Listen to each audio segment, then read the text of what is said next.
KoitCast. Hi, Kathleen. Welcome to Hello. KoitCast. It's great to be with you. Thank you ever so much for coming on. I was just saying to you offline that like the majority of my guests, vast majority of my guests, keep recommending Kathleen Marden to come on. So here you are. So that's a very nice compliment, and I'm pleased about that. Yeah, you get glowing recommendations from everyone. Everyone seems, well, not everyone seems, everyone actually says you are the nicest human they've ever talked to. And they all say that genuinely post recording. So lovely to hear that. Well, that's very nice of them. I live my life to the very best of my ability to be a good human being. Yes, and I think it's definitely something we should all strive to be doing. So thank you for doing it, and I will aim to get into that pattern of behaviour of myself.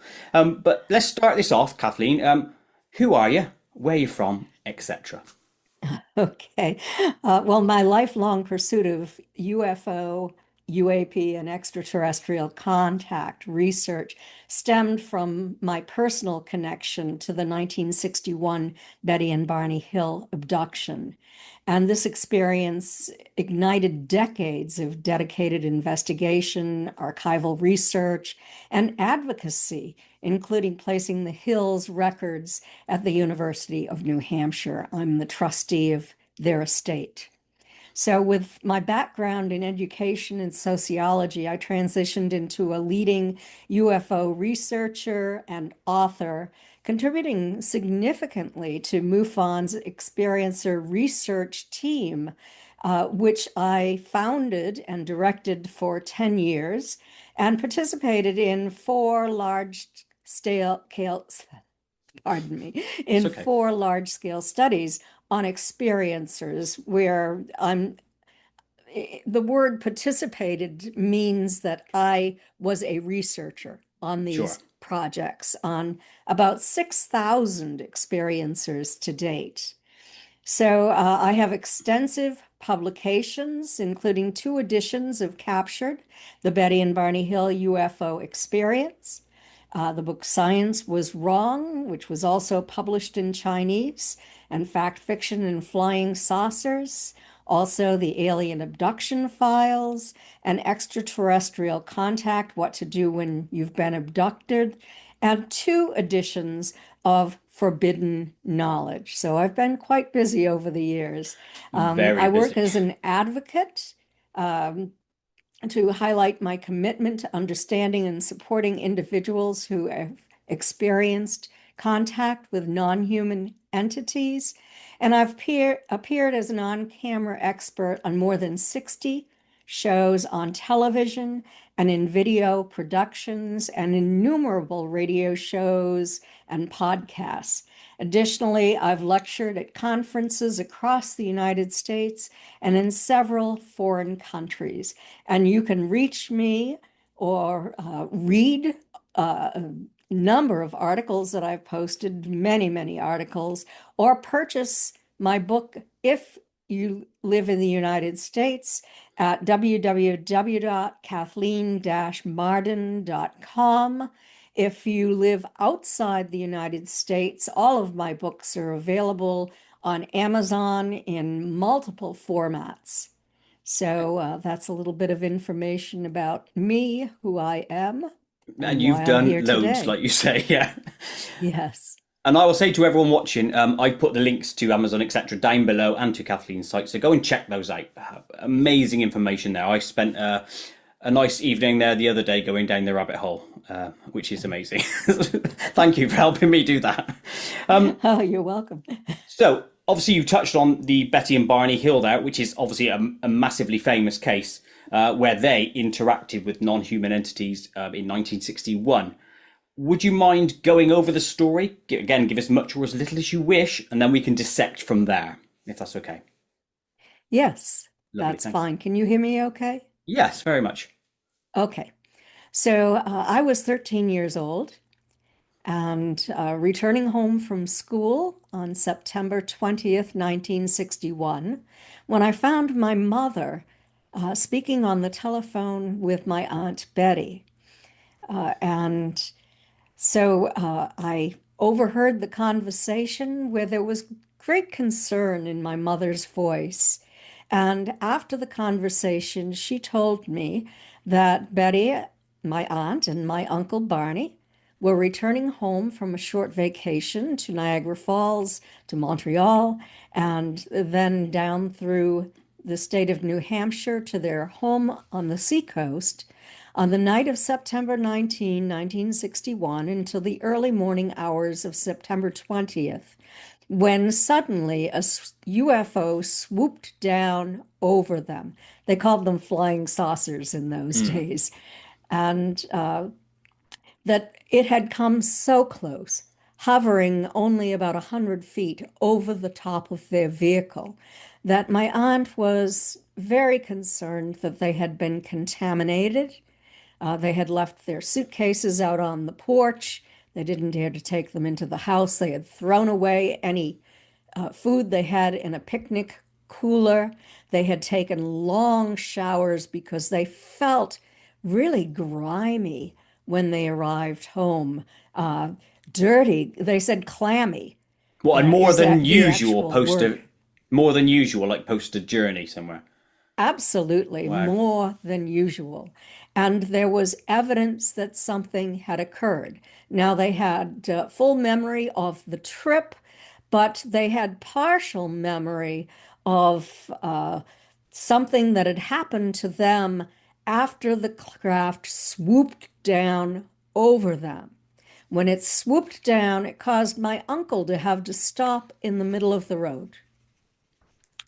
He opened the car door, leaving the interior light on, and he looked up at this craft through binoculars. It had been at that point following them for about a half hour. And they had stopped 3 times to look at it, but it was higher at that point. Suddenly it swooped down very low over them. So he got out of the car. He had the binoculars in hand, resting his elbows up on the roof of the vehicle when the craft is there hovering. He stepped away for a better view into the windows, and this is a silent hovering disc with a row of windows that he could see with an intense blue-white light shining through. When he stepped back, the craft passed over the road in front of their vehicle and over to an adjacent field. He walked down the road, leaving the car door open, so the interior of the car was illuminated. It was parked directly in the center of the road. My aunt remained in the passenger seat, and he walked down the highway and to the edge of the field, where he held the binoculars up to his eyes again, and the craft had descended lower. It was closer. He could now see entities, non-human, looking down at him. They were dressed in some kind of shiny black uniform, and suddenly, all but one moved away from the row of windows to what appeared to be what Barney thought was a panel. The one looking down at him was wearing what Barney thought was a cap on his head. It reminded him of a military cap. But I'll tell you that I have seen valid photographs of these non-humans, and they wear headgear. They wear technology on their heads, and it looks like a cap. But if you get a really close view, you can see that something comes down in front of their, just under their Wow. chins. I Yes, can't believe you just, and well, I can believe you just said that, but I don't, this is new information to me that you've seen valid photos of alien beings. Amazing. absolutely, Oh, yes. well, I'm going to I park have, that. We're going to definitely get into this. So I'm going to look at that. So I'll write there that are down so I don't several forget. in my collection. Wow. I'm going to definitely look into that. Okay, sorry, carry on. Okay. So those at the panel lifted their arms. He could see their arms. He could now see them from above the tops of their heads down to about their knees. The craft tilted slightly toward him, and little fin-like structures slid out, and there were red lights on the ends of these structures. One remained at the window, staring down at my uncle. And suddenly something started to drop down from the bottom of the craft. Now, my uncle didn't know what it was. In fact, he was in a state of shock because he didn't believe this was even possible. Mm. He was a non-believer, confirmed skeptic. And there it was. Now, I also have photographs of that light that they capture humans in, because I was an investigator for many, many years. And since I was the director of MUFON's experiencer research team, I received the best cases. Yes. Yeah, no doubt. And So some, all what you've said there, is that conscious memories from Betty and Barney at this point? yes, Wow. yes, this is conscious memory. So the one at the window is staring down at Barney. He's looking up through binoculars, and he suddenly becomes full of dread and fear, and he feels that he's going to be captured. And he pulls the binoculars away from his eyes so forcefully that he breaks the leather strap and runs screaming back to the car, telling Betty that they have to get the hell out of there or they're going to be captured. As he's entering the driver's seat, he looks up and the craft is now moving back in his direction. He throws the shift into gear and he goes speeding down the highway. Now, within moments, he and Betty hear a series of code-like buzzing sounds striking the trunk of their vehicle. And, we call it the trunk in the United States. Yeah, we'll call it the boot. You call it the boot. So, Yeah. yes. And when they arrived home, as they opened that boot of the vehicle to pull out their belongings, they noticed shiny spots on the trunk that had not been there the day before. Interesting. And So that ripped away paint, presumably. That's what that is, and they're seeing the it wasn't underpart. Is that... ripped, it didn't rip away the paint. The paint Ah, was still there, but it was as if templates had been placed, perfect circles of highly polished spots that gotcha. were the color of the car paint. They were all the same size. Yes, about that A size. decent size then, yeah, not really small, yeah. Yeah. And highly polished. And this physicist that my mother called, who was our neighbor, told Betty that if she had a compass, she should take it out to the trunk of the car and see how the compass needle reacts. So she took it out there and she started on the side of the car, and the needle just didn't react abnormally. But when she placed it over these spots, the needle would spin and spin, rotating rapidly and not stopping. There was apparently a counter-rotating magnetic field that caused this to occur. So there was a magnetic field in the Hmm. area where they heard these code-like buzzing sounds the previous evening.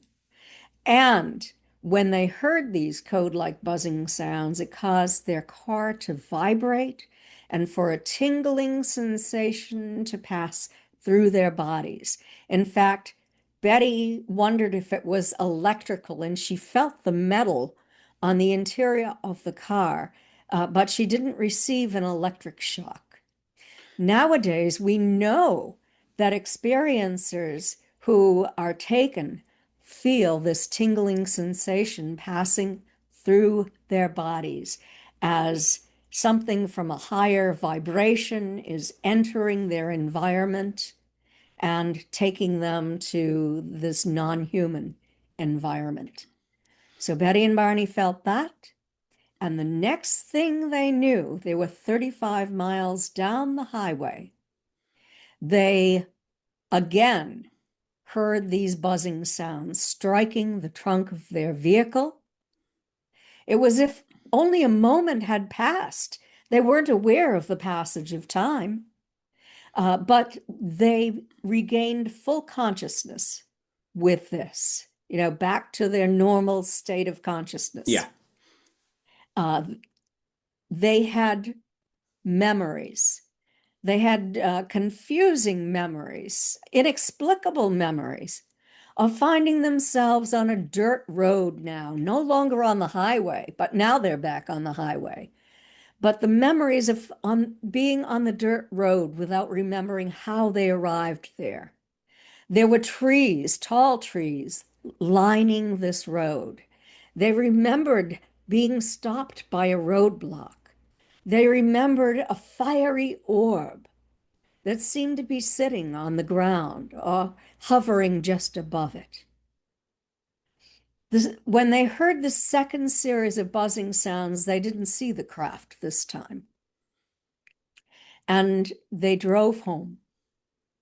They were longing to find a police officer that they could report this to find a coffee shop that might be open. Everything was closed. They had an anticipated arrival time of maybe 2 a.m. On September 20th, maybe 3 o'clock, accounting for the stops that they made briefly. For the slower driving during a period of maybe about 8 miles through Franconia Notch, where the craft was coming lower and lower. But they found evidence, inexplicable evidence, when they arrived home. First of all, Betty's watch had stopped running. She went into the house and she reset the watch and wound it. She set it for the time on the clock. I have that watch. It reads 5:15. So they arrived home at 5:15, 5:16 actually, Yeah. a.m. So we're talking a good 3 hours, obviously, of time that is unaccounted for. Time that is unaccounted for. They also have this mystery of, well, we know the binocular strap was broken, but the tops of Barney's best dress shoes were so deeply scraped that he had to purchase new shoes. And instead of keeping those shoes, he just used them for yard work. Sure. He didn't think to collect them as evidence. He had an itching sensation in his groin that he had never experienced before. He inspected himself before he took a very long shower. As he was undressing, he noticed that there was vegetative matter on the legs of his slacks. He was wearing a suit, a brown suit, and there was vegetative matter there. When Betty examined her dress that she had been wearing, the zipper was broken at the top of the dress. It was torn. The stitching was torn 2 inches, and the thick zipper fabric was torn 1 inch. She couldn't remember how that happened. The hem was torn down on one side, and the lining was torn almost to the waist and all the way down to the hemline. She took the dress, she hung it in her closet, knowing that it needed to be repaired, but she forgot about it for a while. She and Barney, as I said, both felt clammy. They took long showers. They sat down and they sketched individually what they remembered of what that craft looked like. In Betty's sketch, it was just a craft with windows in the front, um, and no figures, just that. Uh, because she was remained In the in car, the yeah. passenger seat. Barney, on the other hand, drew a detailed sketch of how it looked when it was about 200 feet high, when he could not see the figures at the window.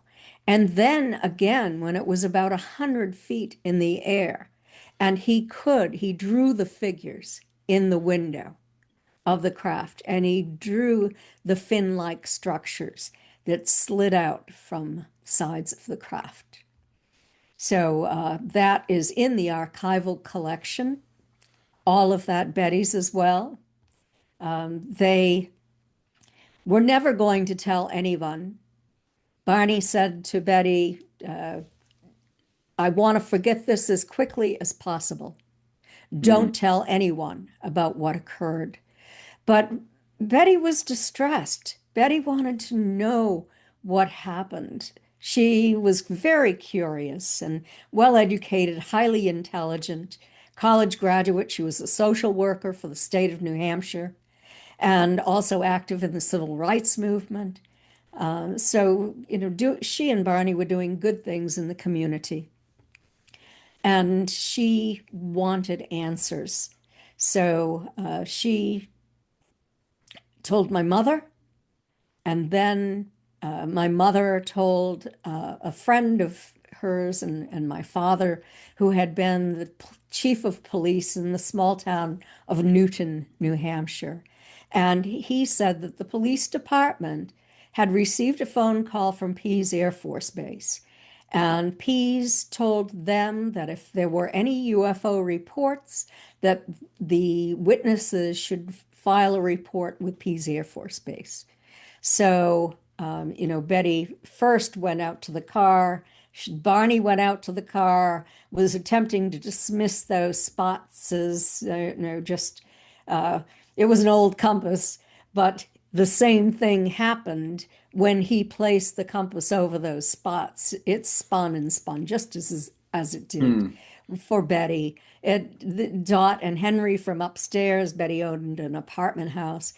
They came down and they saw it. Within 2 days, I was there and I saw it with my parents and my two brothers.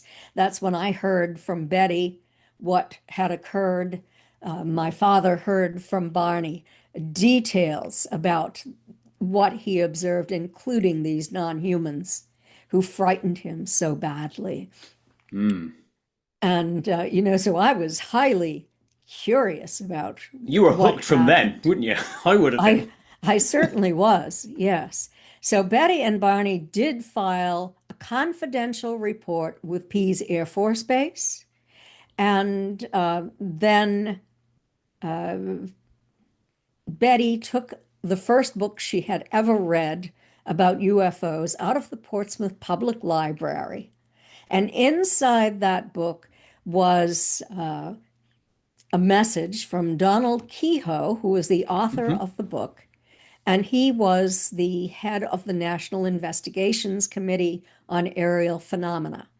And he asked witnesses who had close encounters with UFOs to report them to NICAP.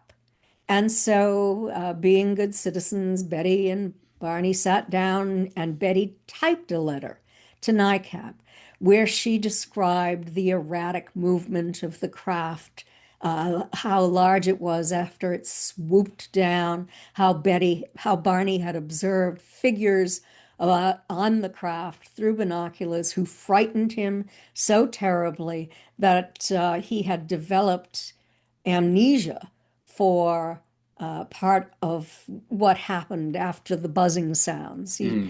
In the first report to Pease Air Force Base, she also reported these buzzing sounds. I have all of those reports, and they're also at the University of New Hampshire in the archival collection.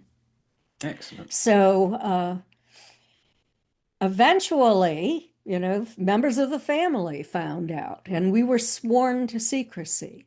And then, because of these reports that they made, members of the military, people from the National Investigations Committee on Aerial Phenomena reached out to Betty and Barney spoke to them, although it was on a confidential basis.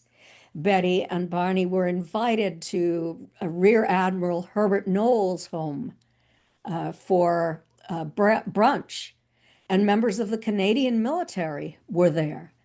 And they spoke to Betty and Barney about their experience confidentially. They were believed.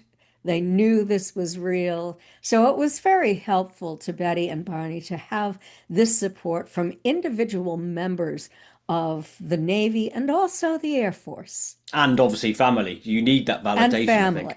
family, yes, and I'll very quickly close ask you. friends. Yeah, yeah, of course. I'll quickly ask you about the first moment that you found out, because there's got to be that first moment when there's no aliens, by the way, and then suddenly there are aliens, or there's Yes. no UFOs and then suddenly there are UFOs. How does that shatter a family at that point? I.e., did it shock you? I was completely shocked that, I had learned in school that the planets in our solar system were not inhabited, that we were the only planet inhabited. I had this kind of vision that we were the center of the universe Are we and, not? we just rotated around the sun, that kind of thing, revolved around the sun. I wasn't aware of the wider galactic neighborhood at that point.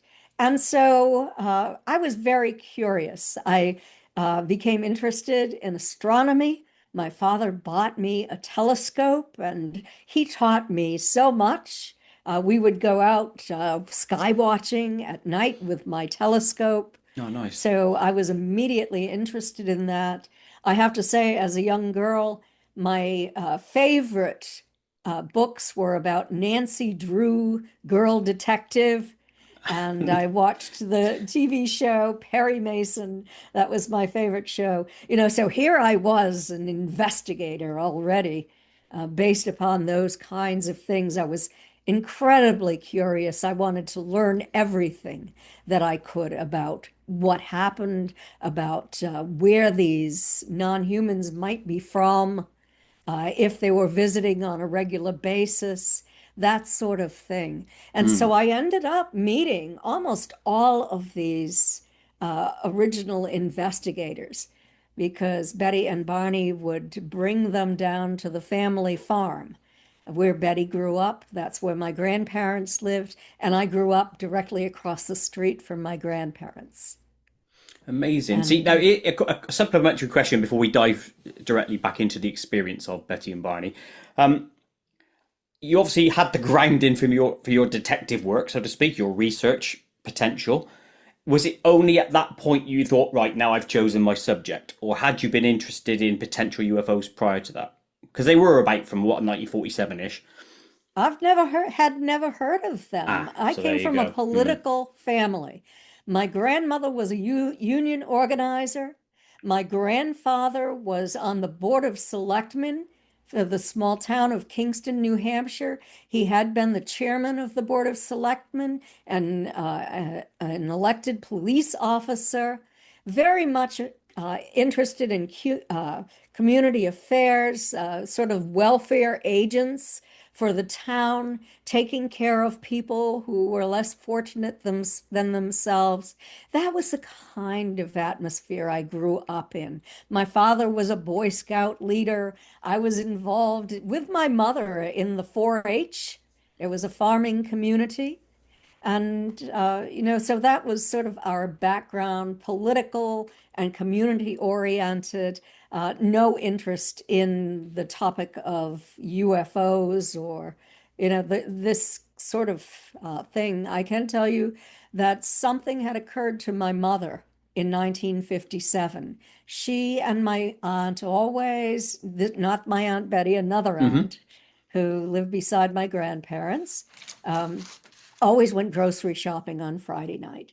They'd leave right after dinner. My father would stay with us, my two brothers and myself, and they'd go grocery shopping, and then they'd return home together. And one night, as they were on their way to go grocery shopping, there was a very large cylindrical craft hovering low over a field. She and my aunt stopped the car at the home of a family that my family knew, and those people exited their house and they went outside. So now we had at least five people who observed this craft, and there were smaller craft hovering around this very large one. And so, but I didn't know about that. My mother had never mentioned that to me. When She did you find mentioned that it out? to Betty.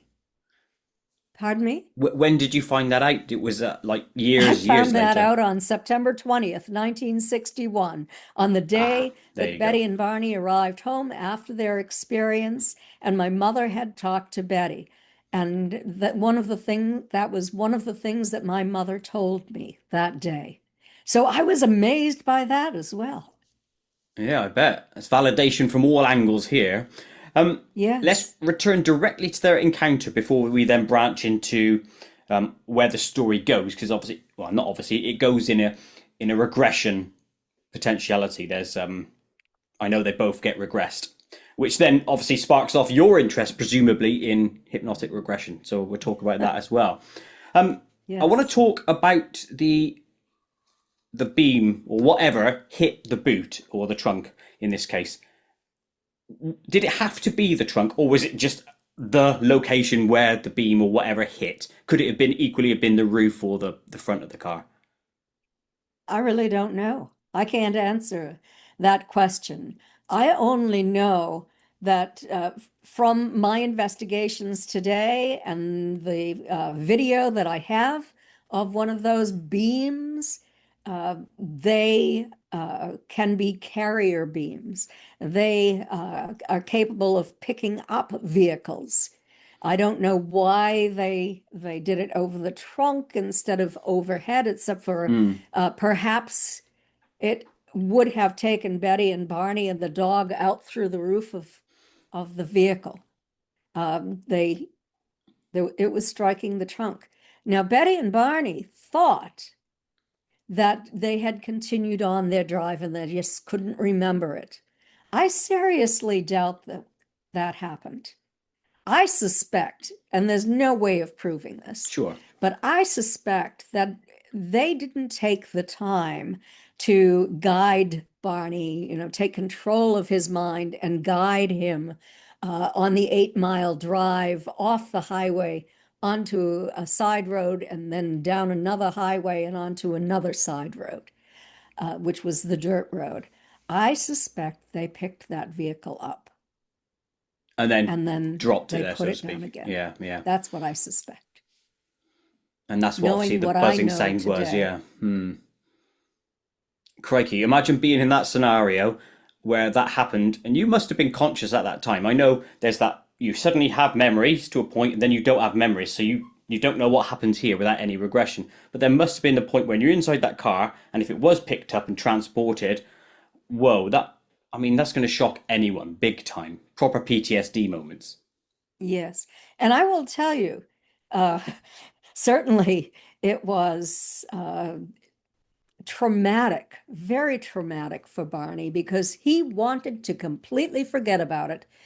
Barney was worked for the post office. He was very concerned about his image.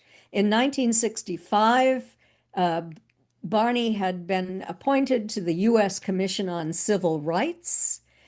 He was the legal redress for the NAACP. Betty was the secretary. Uh, they were highly respected in the community. No one knew about this UFO event that they had. Uh, and they had set up the Rockingham County Community Action Program. with funds from the U.S. Office of Economic Opportunity. My uncle Barney had been the chairman of the committee, and he had received an award from Sergeant Shriver, who was the head of that federal program, for his work. He had set up a literacy program in the state of New Hampshire through the Archdiocese of Manchester, because in those days you had to pass a literacy test in order to vote. We Mm. were even invited to Lyndon Johnson's inauguration, and the three of us went to Lyndon Johnson's inauguration before any of this became public, as the result of a violation of confidentiality. But you can understand why they didn't want anyone to know about this. And they were an interracial couple as Mm. well. Barney grew up in Pennsylvania, in Philadelphia, and spent his summers on the family farm down in Virginia, where the plantation had been, on land that had been given to Barney's great-grandmother, I believe it was great-grandmother, who was actually the daughter of the plantation owner. Wow. So Barney was extraordinarily concerned about keeping a very good reputation. And I don't blame him. I mean, it's at that stage. I mean, nowadays, a lot of people will come to you and say, "I've seen this," and there's very, very little stigma. Well, there still is some, but not as much as there Right. would have been back then. So I know it's a completely different environment. Yes. And, then Betty and Barney were seeking help. Betty immediately, in the first letter that she wrote to NICAP, stated that she was looking for a psychiatrist, a reputable psychiatrist who used hypnosis, to help Barney with this. And they couldn't find one initially. They finally received a referral to a psychiatrist at Baldpate in Massachusetts Psychiatric Hospital, and the chief of psychiatry there. And he told Betty and Barney he did not want to use hypnosis at that point, because he felt that he wanted to give them time, that as time passed, they would remember more, there would be more conscious memory coming forward. And more conscious memory did come forward. Betty and Barney went on many, many trips up to the White Mountains, following their route, looking for that spot on the dirt road with the tall trees where their vehicle was stopped, where they saw that fiery orb and those figures standing on the dirt road. Time and time again, they didn't find that road until 1965, after their hypnosis. And in fact, I was with them when they found it. My mother, my grandparents. So I was always part of this. Mm. No, I never forgot what happened. And so to get back to the trauma involved, Barney was more traumatized than Betty, although she did experience trauma as well. She was the curious one. She was the one who wouldn't let it go, who wouldn't let Barney forget about what happened.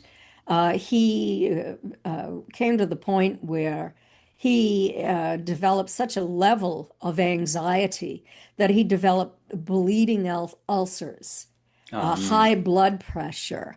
He was rushed to the hospital with very high blood pressure, and was hospitalized for that. Standard medical treatment would not lower his blood pressure. He was having a really difficult time dealing with this. He wasn't sleeping well at night. He was completely exhausted and anxious. And he was referred to a psychiatrist in New Hampshire after this. And so he was at one point talking to the psychiatrist about how he and Betty had returned to New Hampshire over the weekend to look for this spot where they had memories that I've told you about Yeah. already. And so this psychiatrist realized the significance of the trauma, and he referred Barney to Dr. Benjamin Simon, who was in Boston in the Back Bay. It was near the end of Dr. Simon's illustrious career. He had, during World War II, been a colonel, lieutenant colonel, I think it was, in the Army.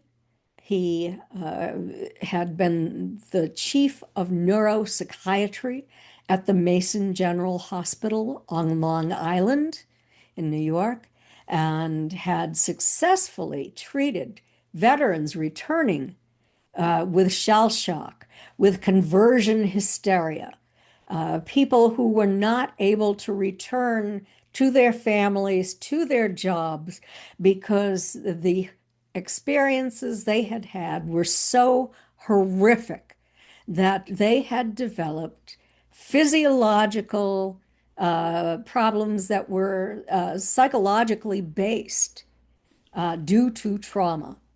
And he had worked successfully using a special kind of hypnosis that he had developed. And he was highly successful. In fact, there was a movie made about his work, um, and Do you, it's do you, still on do you remember YouTube. what it's called? The title of the movie is Let There Be Light. I'll look that It's up. a I might have John seen it. Huston movie. I think I've seen it actually, but I'll watch it again. Always interesting. Yes, you see Dr. Simon when he was young, treating these people who were returning, who were blind without physiological reason, who were unable to walk without a physiological reason. And at the end, you see them out playing baseball and, Yes. hitting the ball and running around the field and then boarding the bus to go home to their families and their Lush. jobs. Yeah, sounds familiar. I'll Yeah. definitely watch that again, but it is amazing what the mind can do, how it can interact with the body directly in terms of shutting it down, so to speak. Yes, absolutely. And, in the psychiatric field, it is called conversion hysteria. Awesome. So Barney was successfully treated by Dr. Simon. He saw Dr. Simon for every other, every week or every other week. There were 10 sessions of hypnosis with amnesia reinstated at the end of each session so that he could not give this information to Betty because he didn't remember any of it. She was in a soundproof room and she was also a patient. Barney was the primary patient, Betty secondary because she didn't experience the level of trauma that Barney did, although she did have some working through because when she saw those non-humans on that dirt road and her vehicle was stopped and they started approaching and she saw that they were non-human, she went into hysterical crying. She attempted to escape into the woods. They intercepted her and took her. Barney at that point was in such a state of mind control that he was really pretty somnambulistic. He just, they opened the door, he stepped out. He thought of taking his gun. He had a gun on the seat that he had taken from the trunk of the car much earlier in the trip when they stopped at a picnic area and there were bears or possibly bears in the woods. And so he got retrieved this gun from the trunk of the vehicle. And it was still there on the seat. He didn't pick it up. And because he was afraid he'd be harmed if he did. They took Betty separately down this path through the woods. This, I believe, is where Barney picked up the debris on his pants And the scuffing, I and presume, on the and the shoes at that scuffing point. of the shoes, because he felt as if he was suspended in the air and that he was being supported under his armpits, and that only the toes of his shoes were bumping along the rocks. And then he could feel his feet sliding up a smooth surface. And then his toes bumped again, and he was taken into a room down this hallway, dark hallway, into a room that was dimly lit and blue, sort of blue light emitting from the walls, no fixtures anywhere. As they were taking Betty on board attempted to take her up the ramp. She refused to go. She regained consciousness. Oh, She was in a amazing. much lighter state than Barney, and she started fighting. She kicked the one I like to hear beside that. her. She was feisty. Yes, I love it.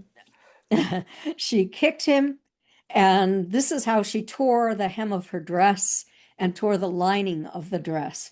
They pointed something at her again, and she lost consciousness, and they just took her up that ramp and into a different room than Barney was in. They had one examiner who saw Betty first. They were mostly interested in their skeletal structure, in their muscular structure, in their eyes, their ears, their mouths, their nervous system. They removed Betty's dress, but did not know how to operate a zipper. Is that where it broke? That is how the tearing took Okay. place. See, I And was gonna. I so, wrote down earlier. Obviously, to take quite a big, damage to that part, that going to take a fair bit of force. And obviously, a human knows that you're going to put some force on it, and it doesn't break when you pull it down or push it up. Like if you have to squash someone into a dress, it still has to take some force. So to tear it like that must have taken bigger force. absolutely, these entities must have been incredibly strong, Mm. although there were some that were two that were 5 to 5.5 feet tall, and the assistants were only about 4 feet tall. Which then you So then think about Barney being dragged and supported under his arms. How tall is he, by the way, or was he? Sorry, should I say? Barney was 5'8". So not small. So to be like, left down, you're going to be 4'8", say, aren't you? Because you're going to be at least a foot of drag. So they must have had some force to lift up under his armpits. Yes, or a device Or a device, yeah. that actually elevated his body. Now, when we think about not the Travis Walton case, I'm sorry, we think okay. about the Charlie Hickson and Calvin yeah. Parker case. I hypnotized Calvin Parker. I was a hypnotherapist. And so Charlie and Calvin were actually elevated. They floated up over the tall grass. So I know from my other investigations that they were capable of floating people. Mm. But with Barney, he felt as if he was floating, but only the toes of his shoes were rubbing against Sure. the rocks. It's just that I know you mentioned he felt as if he had support under his arms. He Which felt is, as if he had support there, but he could not feel hands. I He got was you. numb. So that's Yes. that's what he told Dr. Simon under hypnosis. Sure. He had no conscious recall for that part of it. And so, this is probably where his pant legs picked up some vegetative matter and where the toes of his shoes were scraped. So we'll get back to the exam. She's being examined first, and you've gone through all the things that she's been examined with. When you say nervous system, are they like tapping knees, or they're not doing like the human type of nervous reaction tests, are they, or is it something different? They had some kind of device, and not, tapping knees, but some Hmm. kind of a device. Betty could see a screen, and it was like something happened. Maybe that machine in some way was connected to her because when they touched her in certain areas, uh, like on the knee, her leg jerked forward. She remembered that part of it. And they gave Barney the same kind of test as well. The public was initially, when the violation of confidentiality took place, um, there was a lot of misinformation and disinformation. So we were made to believe that Barney didn't have the kind of experience that Betty had, that he was only lying on the table, and that he probably had learned this information from Betty, and the event had never really occurred. It was all a product of Betty's imagination that Barney believed in a series of dreams. But, that is what I separate fact from fiction. Oh, of And course, the yeah. fact is that there is good reason to believe that this event was real. The abduction was real because they found that spot. I was with them. That path through the woods, that dirt road, that clearing where the craft had landed, on Labor Day weekend, 1965. And We when found that it. spot was found, was it suddenly, oh, there it is, whoa, and or did Yes, they go silent, or were they like uber vocal about it? we were all in the car, and Barney was driving, and then suddenly he just turned onto that dirt road, and I fell asleep. I was in the back seat. I fell asleep. And then suddenly I remember my family, my relatives waking me up, saying, "It's here, it's here." Um, I just wanted to sleep, a teenager requiring a lot of sleep. And they went down the path, and then they came back and they said, "Kathy, you have to come. You have to come." I was thinking I was had slept through it, but then my family later told me that no, they forced me to go. You will go down and You look at get this out. You spot. will go and you Yeah, will see this. But I forgot about that part because I was so sleepy, I guess.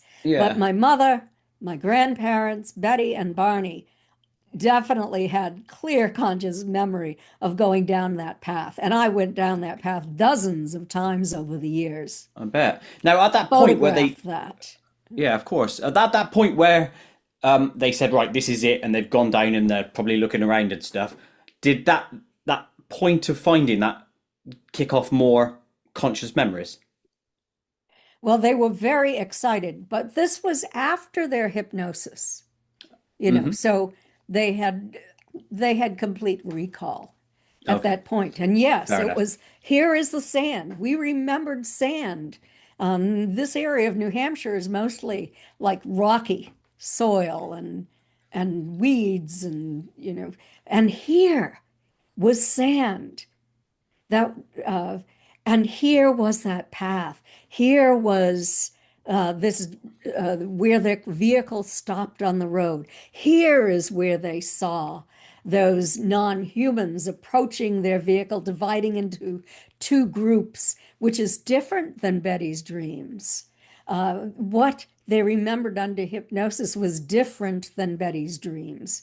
I did a comparative analysis of the hypnosis tapes vis-a-vis the conscious recall.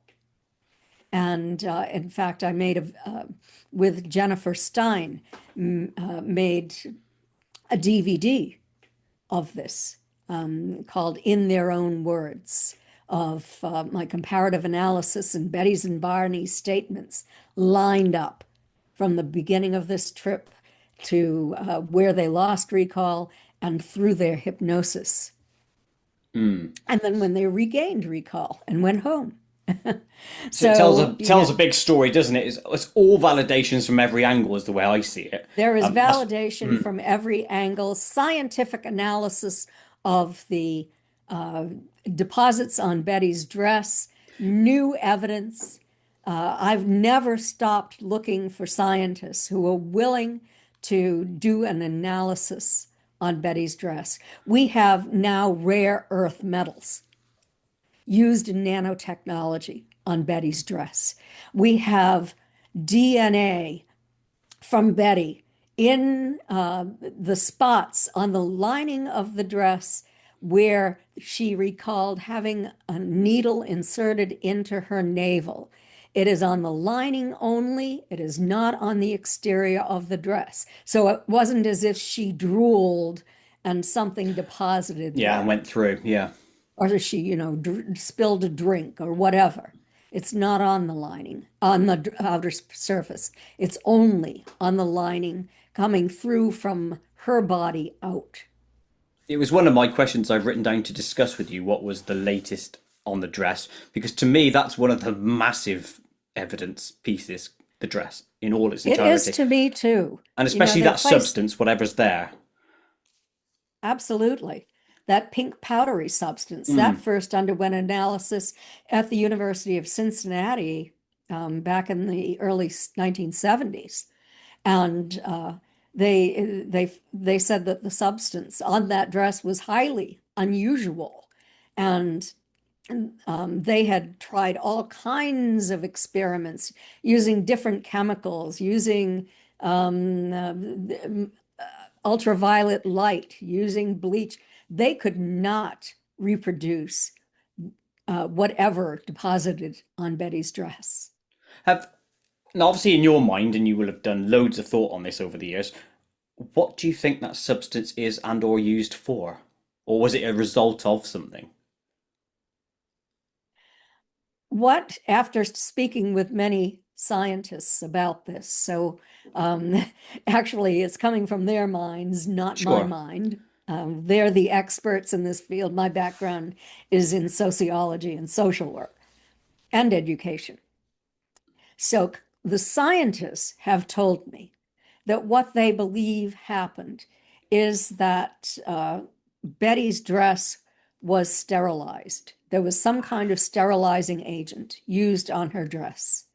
And when her dress was then removed from her body and dropped onto the floor of the craft, it came in contact with whatever these ETs had on the floor of the craft.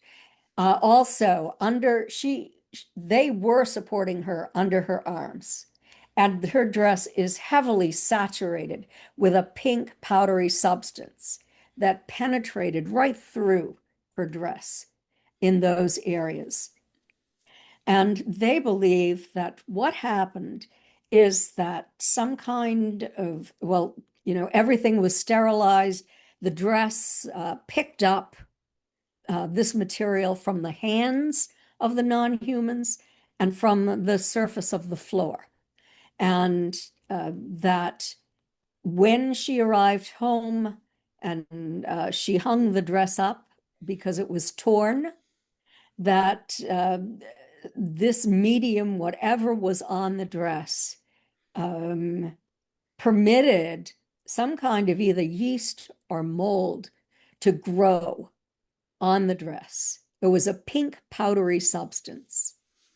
She took that dress when she discovered it. She took it out of her closet because she wanted to repair it. It had been her favorite blue dress. She'd only worn it a couple of times and it had never even been laundered. And then, so she took it, she put it on her clothesline, and the powder blew away. But the pink substance remained on the dress, discoloring the dress. So she hung it up again, She thought about throwing it away, but decided not to be, in case it held some kind of evidence that could prove that her experience was real. And, we have a great deal of scientific evidence now. I don't know if all scientists would accept it as proof, but it's certainly anomalous evidence that, that uh, metallic substances, rare earth metals, shouldn't have been on Betty's dress. Used in nanotechnology, uh, did that come from the hands of the entities? Did it come from the floor of the craft? I don't know. I Either mean, way, it's incredibly interesting to think about because if it did come from the hands, what does that tell you? right. If it's nanotechnology involved, are they? I know it's been theorized and it's out there that the certain types of greys are robotic in nature, of something like that, or drone Yes. technology. Is that going through to help calm people down? I don't know. But it's incredibly Yes. I mean, interesting.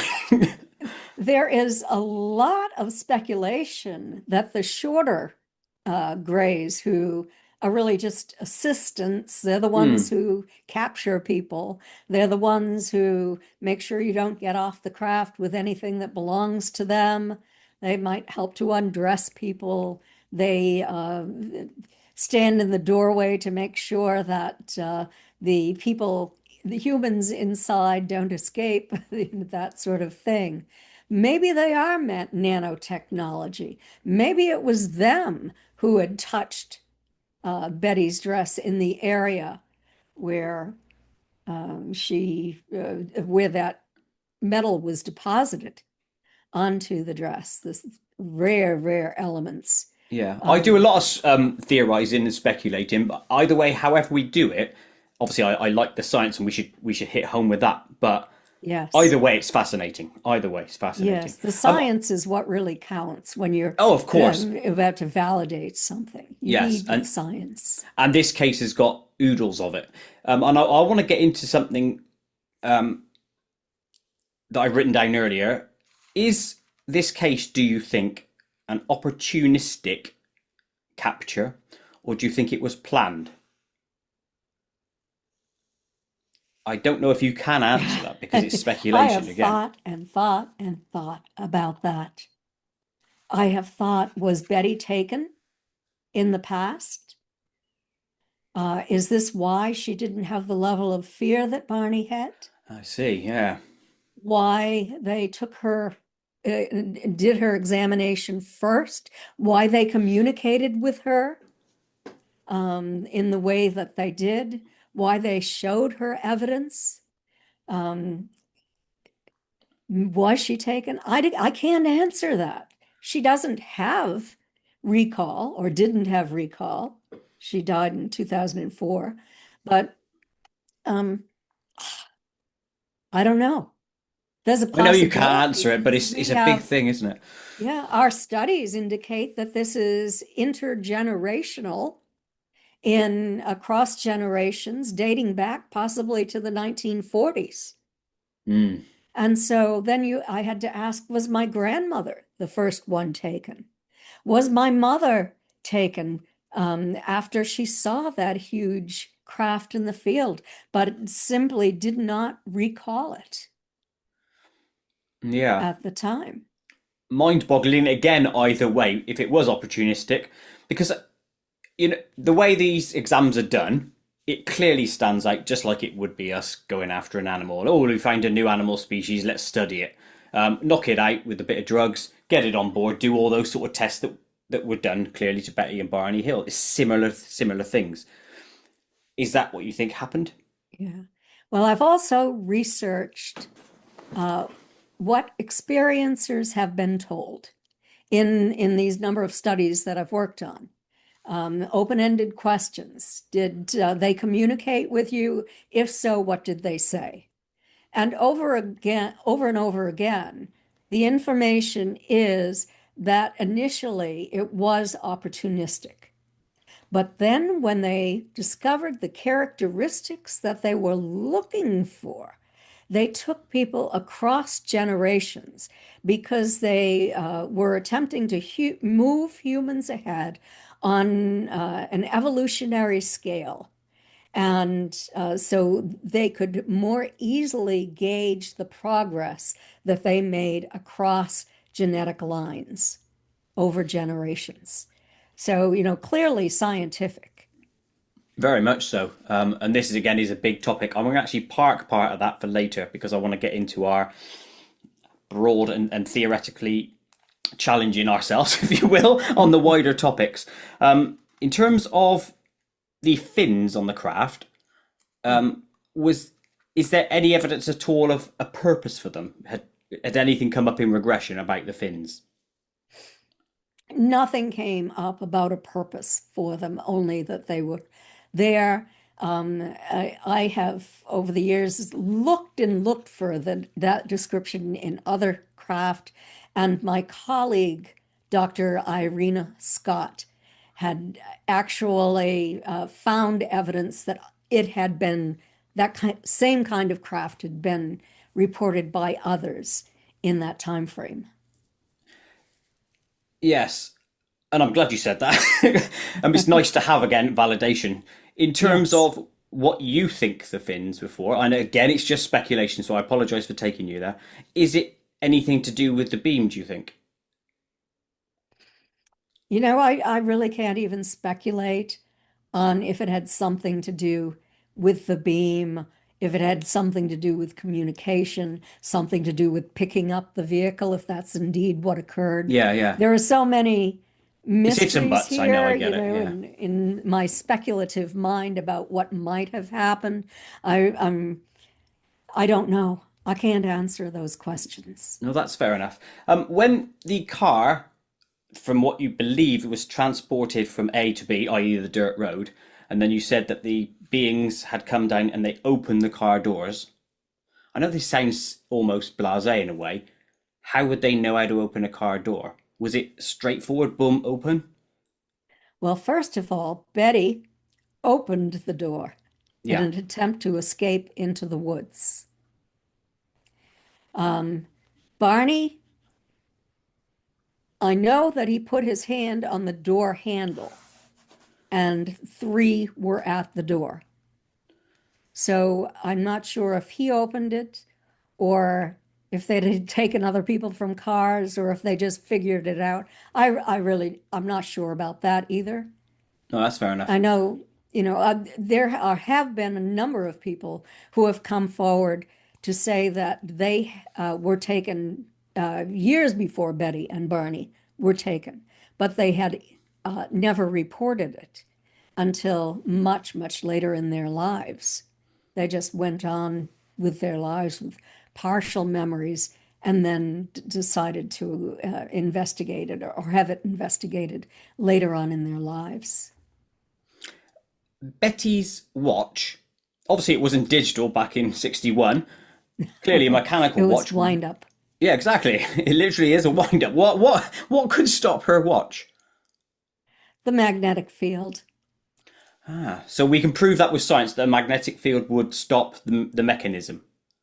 Yes, and that Excellent. was, yeah, and the Mutual UFO Network scientists have told me that this has occurred time and time again in cases of either close encounters or UFO abductions. Barney's watch also was broken, not just Betty's. Okay, quality, quality. Thank you for that. I'll write that off there. So the look of the aliens, what were they described as being? Was because I think I've read or heard in the tapes or something that they're not quite an alien grey as we would know it. Yes, the small ones in the road were probably more like your typical alien gray.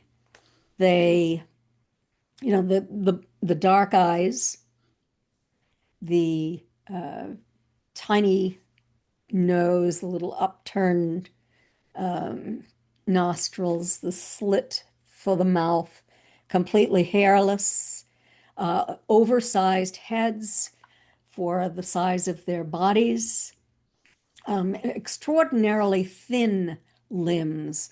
Barney described them as spindly. They described the bodies as barrel chested, so large chested. The entities who they called the examiner and the leader, who were inside, who were in charge of the operation, pretty much in terms of the education, the physical examination, that sort of thing, were taller. Their heads were smaller in proportion to their bodies than the smaller ones with the dark eyes. They Betty and Barney actually saw large, probably irises, dark irises, and then just around the edges, a little bit of yellow where the whites of our eyes are. So enlarged eyes wrap around. This, again, tiny, tiny nose that's almost not visible, but little flared upturned nostrils, a slit for a mouth. They had the impression that there was some kind of membrane in the mouth that vibrated. And when they communicated with each other, Betty and Barney heard this kind of just low mumming, or kind of, I think of it as almost like a bumblebee kind of sound, but lower. Yeah, sure. And that's That communication between each other. between them. Yeah. But Betty and Barney understood it telepathically. They understood it in English. So the way it was communicated to them was in English. I love that idea because it means that the vocalizations are almost irrelevant Hmm. because our brains can interpret, in theory, then anything. Hmm. It just tells you then that it's not really material. Everything's more conscious based. It's the way I look at it. Hmm. Yes, Uh, unless there was some kind of device that yeah, used yeah. the translator. So I can't answer that. There was something that occurred um, that where communication was telepathic. You know the craft itself, and it's dimly lit with the blue light. What does science say about blue light in terms of how our brains interact with it? Have you looked into that? I haven't. I haven't looked into that blue light. No, that gives me a new challenge, something Sorry. that I haven't, that I should have looked into. I've been mostly interested in the fact that it just radiated from the walls of the craft. There were no fixtures there. It was soft on their eyes, yet they had a bright, bright light that they used too when they were examining their heads, their faces, inside their mouths. Barney and Betty kept their eyes closed most of the time when they were being examined. So what they were describing was what they felt, and did except for opening their eyes periodically.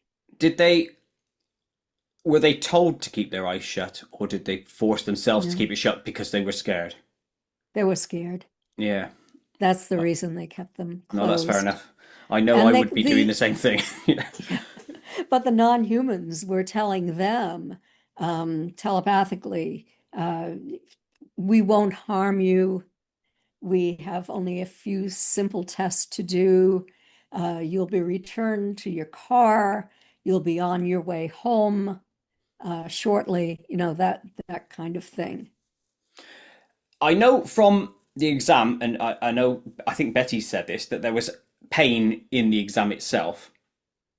There was. I always think of this as, I know from the story itself, in a way they're benevolent because they're saying, look, we mean you no harm. We're just doing a test. We'll send you on your way when we're done, that sort of thing. And you get that across the cases. No doubt we'll discuss that later on about most people, how they perceive their case to be, whether it's benevolent or malevolent.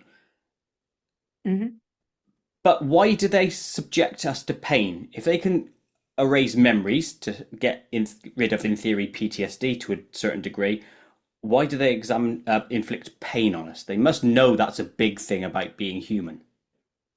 They have to know that. Exactly. And, uh, you know, people have tried to tell them, stop, you know, this is not good for your image to Yeah, be it's not. inflicting pain on people.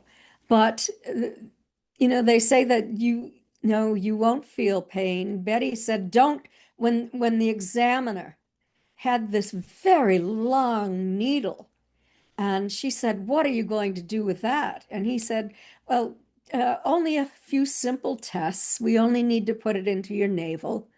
And she said, no, don't do it. And by the way, this is before we were using amniocentesis in hospitals. And she said, don't do it. It will hurt. Don't do it. And he did it anyway. And this is another point where Betty was weeping profusely, where she was so in such trauma and such pain, she was writhing.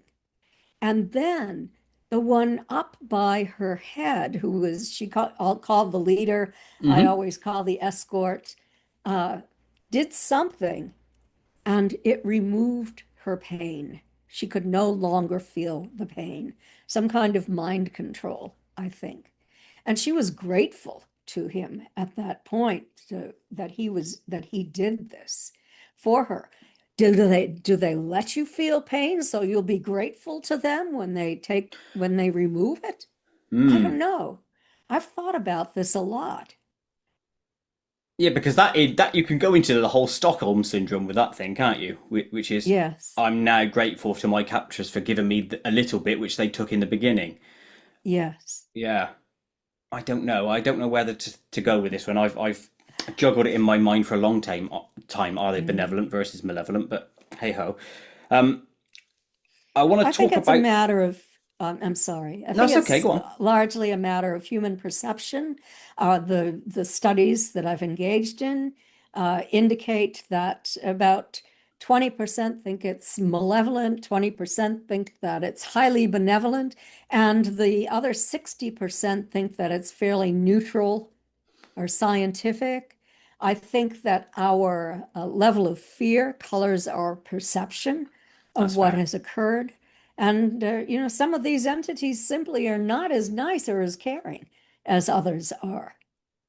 Yeah, which is weird because when you hear the stories that they are telepathic and they can understand emotion, well, they Mhm, must understand emotion to a degree because if you're and you kick out fear in your brain, that's got to come across presumably. mhm, So then it always strikes me as why not do something about it?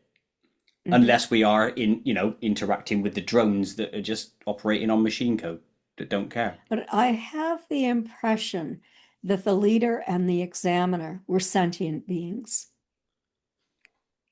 from the way they communicated with Betty, that she lost her fear of her escort. She put her dress back on when the examiner left the room to examine Barney, and she started to just explore the room after she was dressed to look around. She found what she called a book. Um, in the year 2000, I asked her to sketch the symbols that she saw inside this book and to describe it for me. Now, it wasn't a book. It was more like what we now think of as a tablet, because she said it was like plastic and that there were symbols embedded in this plastic. They were in vertical rows, and I asked her to sketch for me those symbols, which are in my book captured, the Betty and Barney Hill UFO experience that I wrote with Stanton T. Friedman, nuclear physicist who's now deceased. So she sketched those symbols, and there have been scientific studies done on alien symbols. And the professors, the lead professor, is a man who worked with me, Dr. Don C. Don Derry, on one of these studies. He is from McGill University, now retired. He spent his entire career as a research scientist, psychologist at that university, and worked on two symbol studies. I had kept Betty's symbols in a locked file cabinet, didn't show them to anybody, but then I put them into the book, and Dr. Donderi saw them and compared them to the symbols in the two studies that he had done at an earlier date with Dr. Stuart Appel. And Bud Hopkins was involved in this as well. And he wrote to me and said that Betty's symbols were nearly identical to those that Bud had been collecting since the mid 1970s, but Betty had never seen because they were in Bud's scientific locked files. So that's just another piece of evidence that this was real. Oh yeah, People try to dismiss it and say, oh, Betty had to have seen them some way. No, no, she did not. no, and I'm with it. I think this case is easily up there, if top three at least. You got Travis Walton, this one, and obviously the Pascagoula case. They're Yes, amazing, but in this one, you could they argue are tops amazing. it based on the evidence alone on this one. Let's branch out into your MUFON and experiencer work and how it relates to Mhm. all this, because obviously it's all grounded in this case. But before we jump into that, I do want to say one quick comment, which is that the Betty threw out the food when they got back. I think that's a Yes, highly human action that also validates it because I know what I'm like. If food's still in date and I think I can eat it, I will eat it. You don't waste stuff, and someone to come home and do that tells you something is odd. absolutely. I think And that's a to big have one. left their suitcases on the back porch of the house rather than taking them into the home. Yeah. All They not were, normal things to do. So that tells you a right. story again in itself. Just the human element again coming in. So Yes, you've worked with a massive sample of experiencers over the years. I have. Is there a common thread, do you think? I know, again, this is a hard one to answer. Is there a common thread, or are all experiences different and subjective on purpose? I can't say, I don't know, that there have to be common threads. The behavior by certain types of non-humans. And the basic types are the grays, the human types who look a lot like us, and then the insectoid, the mantis types, and then the reptilian types. Now, there are several models of those types, if you want, and the behavior of these different groups is different. So you see people who interact with the human types as reporting different things than those who are interacting with the grays, Fair enough. or the reptilians or the insectoids. And the grays sometimes work with these small gray droids, and the insectoids also do as well. But there's not a commonality in terms of like each one of these experiencers go through a medical exam, as an example. Not necessarily. Interesting. I love that. And it's going to get me to think for a bit. Out of all the stuff out there, do you think, and obviously clearly there's a lot of information that's crossed your desk. Um, in fact, I'm going to scrub that question because that's already been answered. Sorry, I do apologise. Has there ever been a time during your hypnosis work where you've worked with a patient, you've personally been proper alarmed or scared by what they're telling you?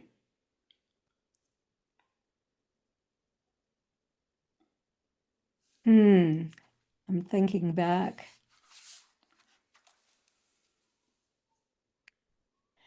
There was a time I was working with an experiencer who had an experience with photographic evidence of two types of non-humans. One type was probably the mantis type, the other type in which she interacted with was the human types. And the thing that really gave me the willies, I have to say, and there were three witnesses, three taken on board for this craft that I worked with separately, and with physical evidence and photographic evidence as well. But as I was sitting in my office with one of these individuals, there was some kind of change that came over me, some kind, and tingling through my entire body. And I looked, as I was looking at her and just feeling in this like altered state of consciousness, she began to appear different to me, as if she was energy vibrating, different different colors shimmering, and it was so strange.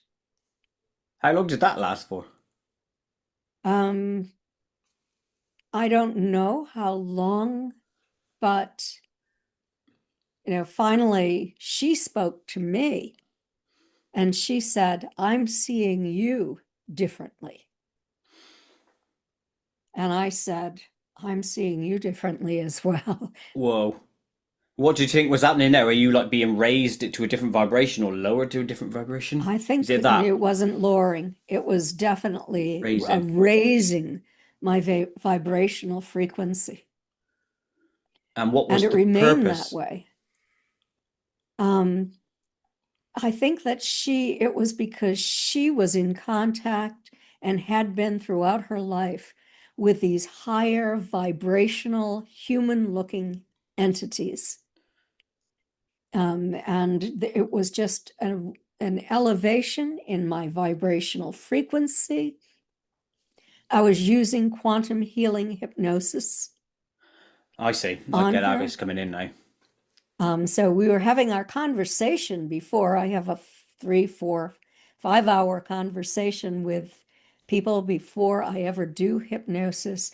I had already investigated the case. I'd already interviewed her for at least 8 hours, collected the evidence and everything else. And here she was in my office. Then I took her in. I did the hypnosis session with her.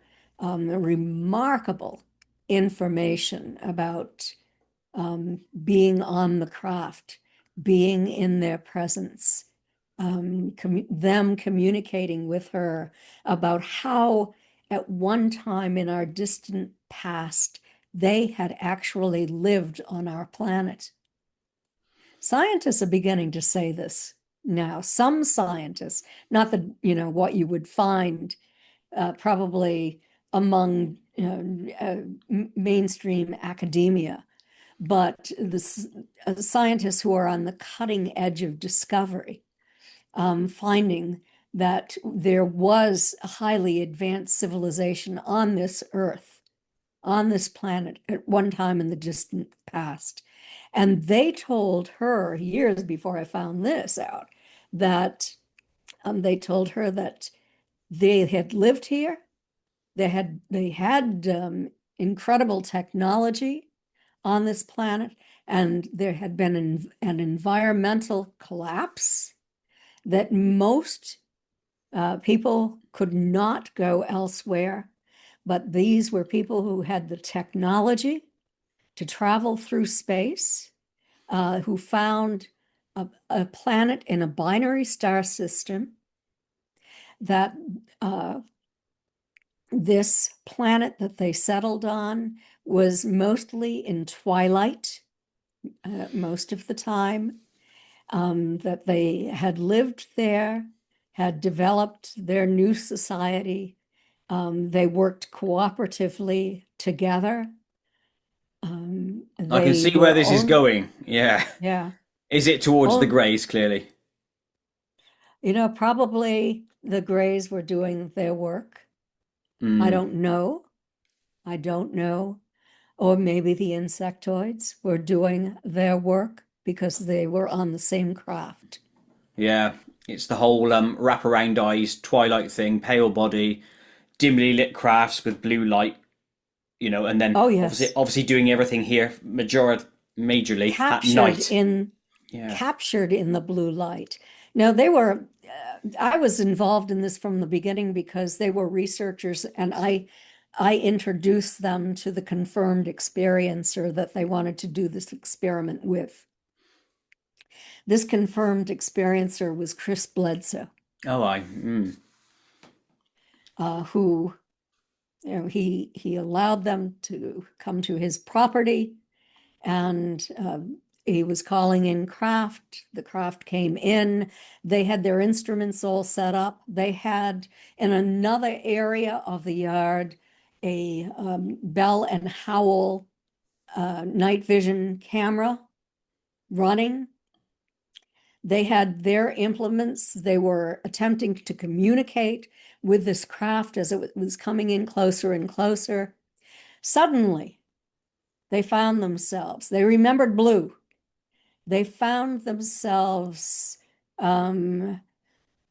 holding on to one another. So the positions they were in had changed. They were no longer holding their equipment. They didn't know what happened to it. They felt nauseated. They were weaving back and forth.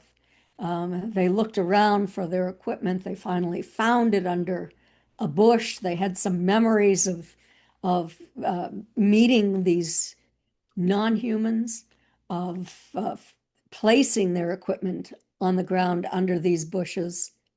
And then they remembered being captured in this blue light and transported onto this craft, the Is three this of them. Pamela Nance's story? Because It it is sounds very much. Pamela. Yeah, it sounds. I It knew it is. sounded like hers. Yes, it is. Yeah, lovely. Thank you. Now, obviously, you were scared or alarmed. It gave you the willies, the vibrational thing. Mhm. How did that affect you? Was it a similar shock to how Betty and Barney Hill's your first hearing of that case sent you in a direction? Has it sent your mind in a different direction since that point? It definitely has. Um, I've I've also done a contact experiment where these ETs that I could not see, but we could measure them with scientific implements or instruments. They using a laser thermometer could detect as much as a 10-degree increase in the area of the room where they were standing. Um, Developed a relationship with one of them who I could always feel that strong tingling sensation when he came into my environment. Uh, I couldn't see him, but I could feel him, and I could communicate with him telepathically and receive downloads of information. So I'm an experimenter. I want to know the answer. I don't blame you. And I'm so exactly on your page with that. I'd love to do it, but the fear bit puts me back a bit. But I want to I know. was I was fearful initially too, but I had to overcome my fear. Fair play to you. I'm not sure I I could. I use hypnosis on myself. Oh wow! Yes, And then so that works to stop the fear. I gave myself keywords and the suggestion that when they entered my environment, instead of having a fight or flight response, I would project love toward them. Quality. And I'm very strong-minded. Let me tell you that. And highly focused. And a lot of people aren't. I have that kind of martial arts kind of mind, or the kind of mind that can astral project, the kind of mind that can go into a deep meditative state that I've developed over the years, the kind of mind that can communicate with these non-humans. I have a question for you So, then on this, the okay. ones that you're in the corner of the room that you're now communicating with. is there a crossover here between them as an alien entity versus what we might class as spirits or ghosts? Are they different categories or is it the same thing? They're different. Okay. They told us that they are different. I believe them. There were two ninth dimensional spiritual entities, but the others were fifth dimensional entities who just vibrate at a higher vibration than we humans. They're not as solid as us. Scientifically, and you can explain this through physics, that they are vibrating. The atom is vibrating. We all vibrate. Their level of vibration is simply higher than ours. And I've spoken to scientists about how they are able to take people through solid surfaces. As my Aunt Betty always used to say, "Oh, that's ridiculous, Kathy. I'd ask to see the bill for the roof repairs," that kind of thing.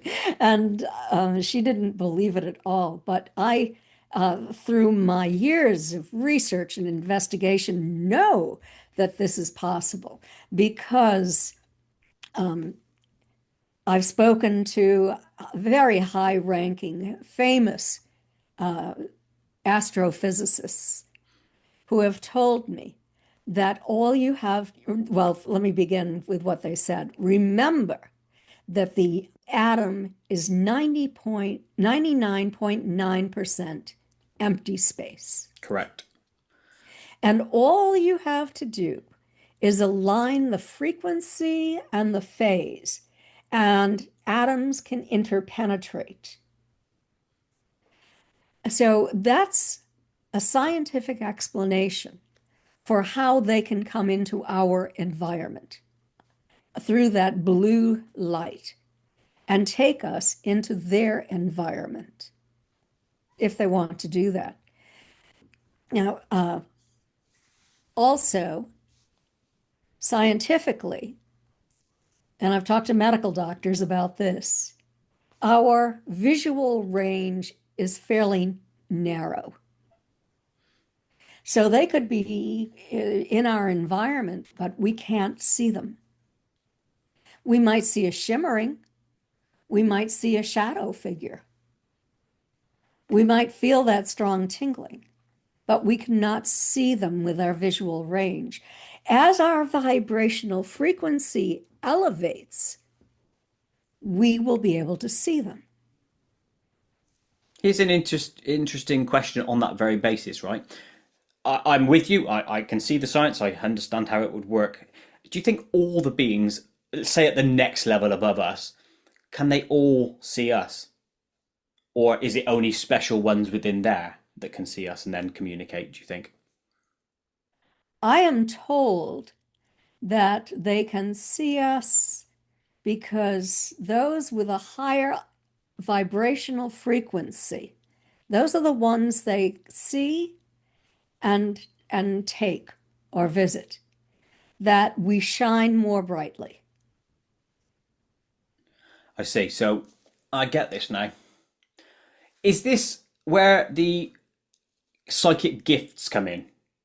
Yes. I.e., following experience, people say they can see ghost spirits, etc. Is that a turning on of something so that they can then see us and get us in the future? Is that what that is? What I can tell you is that in our studies, the vast majority of experiencers have stated that they have become more psychic or intuitive. They also become empaths, where they are able to sense the feelings, the emotions, even the state of the physical body in other humans. So there are certain characteristics that experiencers share. And these ETs want these humans to raise their vibrational frequency, to elevate that vibrational frequency, because that's one of their goals. They have told us that our technological development is out of balance with our spiritual Spiritual. growth. And if we don't become more spiritually elevated, then it could lead to the disintegration of the species. Yeah, and you can see how easily that's done. Now, this raising of Yes. vibrations, and everyone, by the way, that I speak to in all my paranormal shows say the same thing. So it's clearly Mhm. that. And obviously, your experiences tell you the same thing. Is it Yes. happening to everyone on Earth at the same time, or is it select individuals? I don't think it's happening to everyone because there are individuals who are vibrating at a lower frequency. And they might be taken, they might develop attachments to lower vibrational entities, not the higher vibrating Hmm. ones. These are the lower vibrating ones are more negative. Um, Alcoholics, for example, people who are addicted to opioids vibrate at a lower frequency. There has been scientific testing in India on this, and I wrote about this in my book,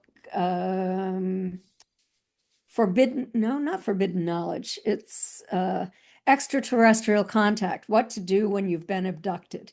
I discuss this whole vibrational frequency thing and lowering of the vibration and how they can attach to humans.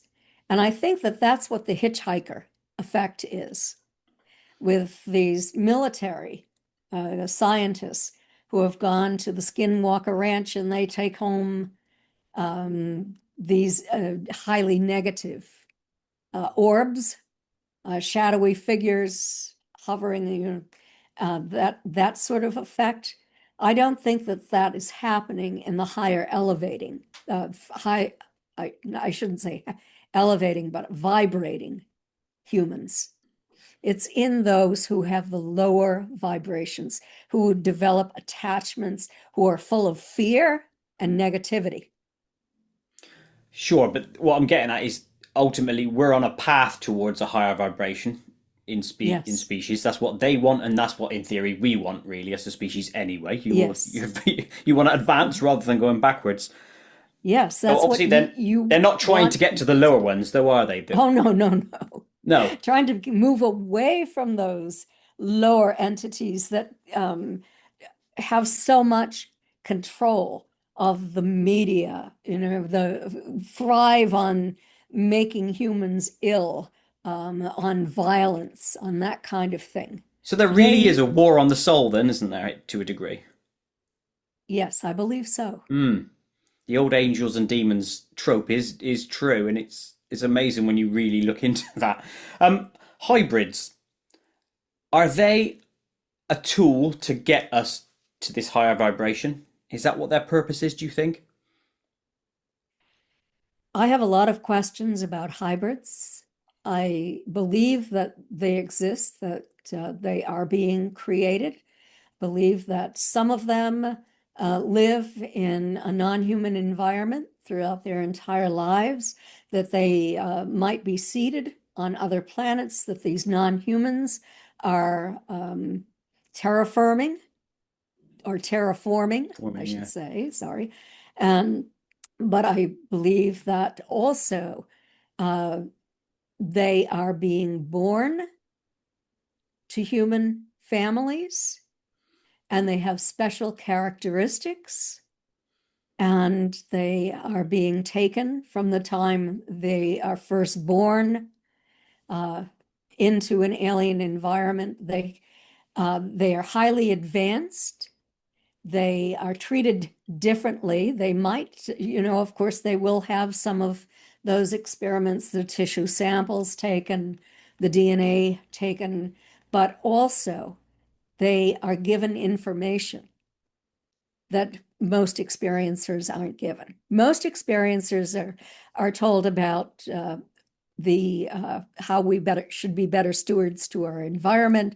They're shown nuclear warfare. They're shown horrible pictures of the Earth, destruction of the Earth through nuclear holocaust, that kind of thing. But these experiencers at a higher level help the ETs. They make the humans feel more comfortable.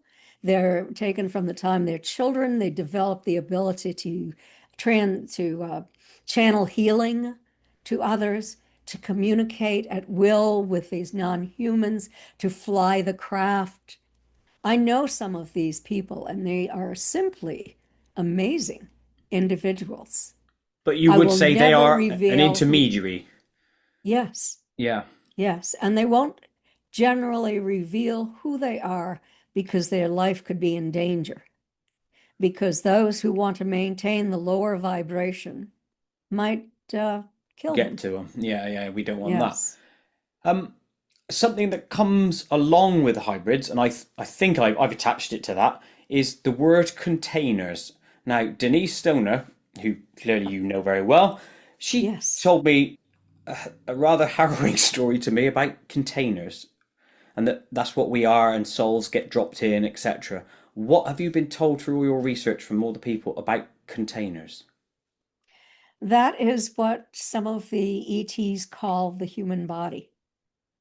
That we are containers for the soul, containers for the consciousness that survives the death of the physical body, but always exists.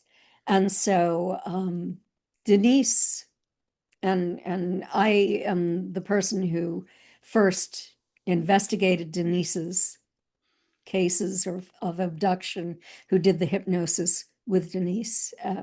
She was hypnotized initially in Colorado before that, but when we met in Florida, then I took over the case. The other hypnotist had passed away. Ah, And she was taken onto craft into the central core of the craft and communicated with an intelligence in the central core where she felt like she was inside a beating heart. Did she tell you that? yes, yes. Yes. And they communicated to her that they uh, take our DNA, they work with our consciousness, that they insert um, their sometimes their consciousness into our human container, that sort of thing. So Yeah. the idea of a dual consciousness, the human soul, the human consciousness, but also this ET consciousness that becomes part of that human. So it seems highly complex to me. Very It's more than complex. just the physical, Yeah, because from what I've been able to learn. she threw a rock in the works as well. Sorry, a spanner in the works by saying she felt like she was a. Did she? Yeah, is she the walk-in one where she felt different when she came back? I'm pretty sure that was her that said that to me. She felt different when she came back from one of her abduction experiences. When she passed through a wall. I can't remember the exact scenario, but from one of her abduction experiences, she said she came back as if she felt like she was a different person. So Oh, is that that was her the near-death experience. ah? Okay, maybe I She, got it mixed up in my mind. yes, she had a near-death experience when she was young, where she ended up having a stroke that was related to a blood clot that started in her from gangrene in her intestines I misremembered. I and do apologize. and passed out up through her body, and she was expected not to survive.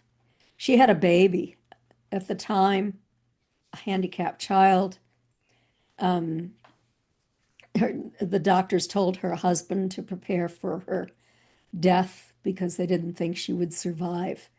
And it was there was a non-human that she remembered that appeared in her room. All of the orifices in her body were leaking some kind of fluid. a deep purple color fluid.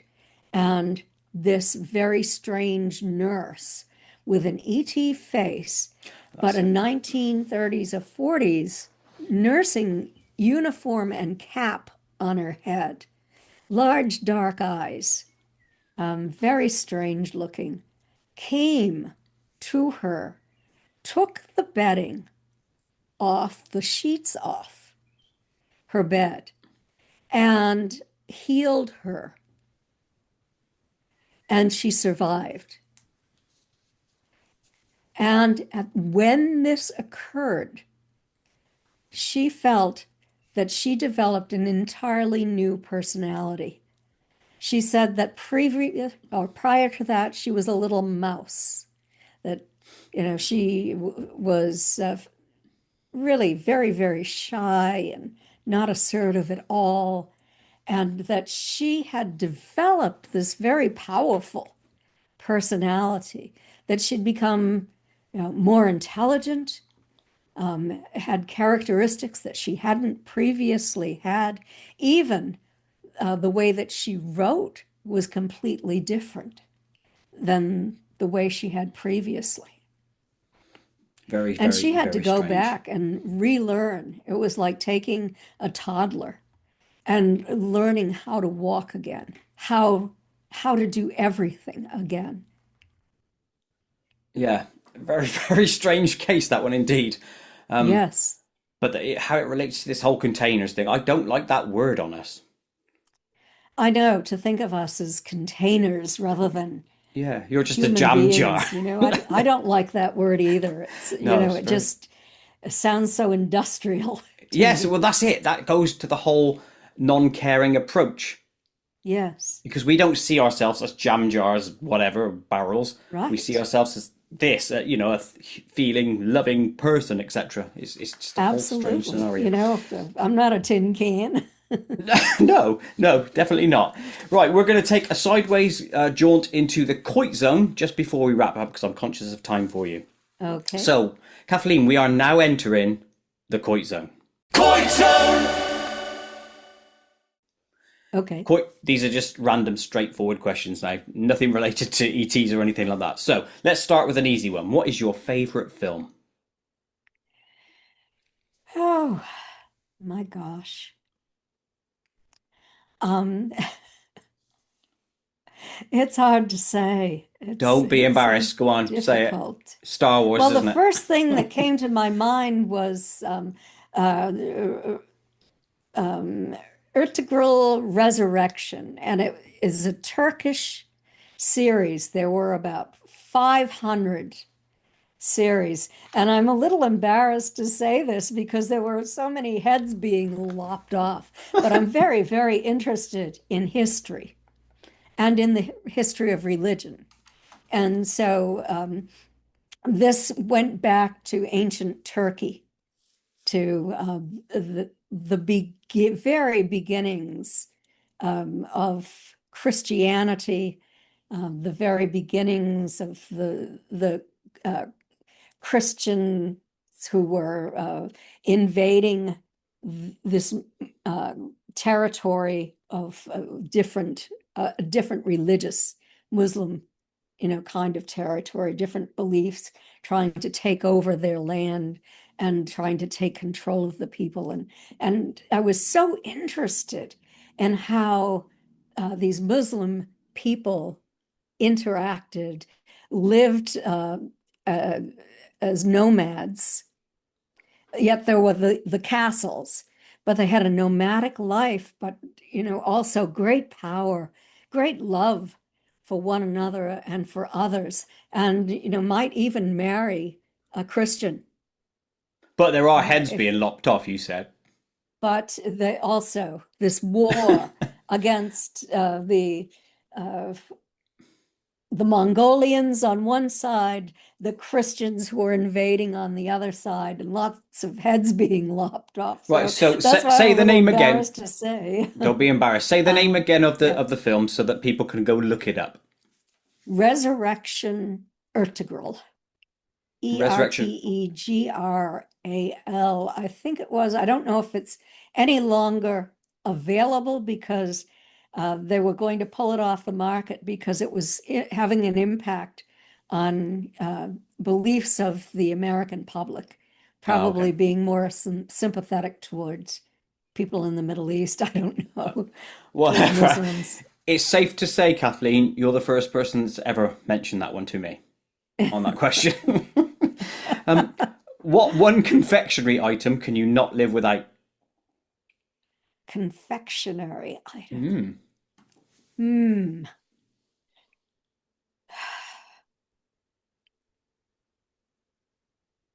Well, I don't eat sweets, but I do put stevia in my coffee. Oh, I got some stevia So I couldn't live downstairs. without that. Do you know what? When I asked that question, the majority of people on this channel say dark chocolate, and I wonder what's in that. Is it because there's a lack of sugar, and the and I don't know if you've come across this in your research, but I was speaking to Steve Mira and Barry Fitzgerald. I don't know if you've ever come across their work. Oh, yeah, sure. They mention about the sugar impacting on the psychic abilities in that. Yeah, there's that not only the sugar, but in the dark chocolate, it actually has an impact on your neurotransmitters and makes you feel a little happier. Excellent. So, So and it's good for you to have this like 70 to 90% dark chocolate, which doesn't taste very sugary. no, it does not. But you heard it here first. Kathleen wants But you to go out and eat loads of it. Come on. I've eaten it, when I heard that it was good for you, but I'm always looking after my weight. I want to keep it down, keep myself strong and muscular. So Fair play.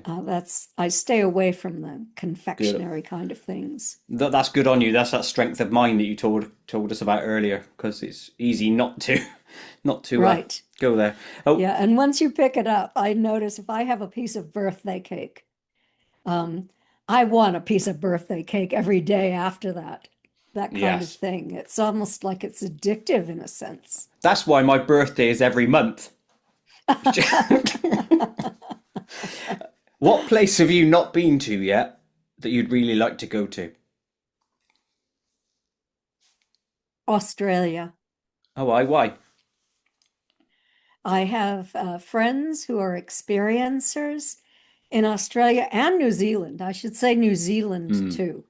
And I'm very interested in the indigenous culture of the Maoris and Maoris and the Aborigines in Australia.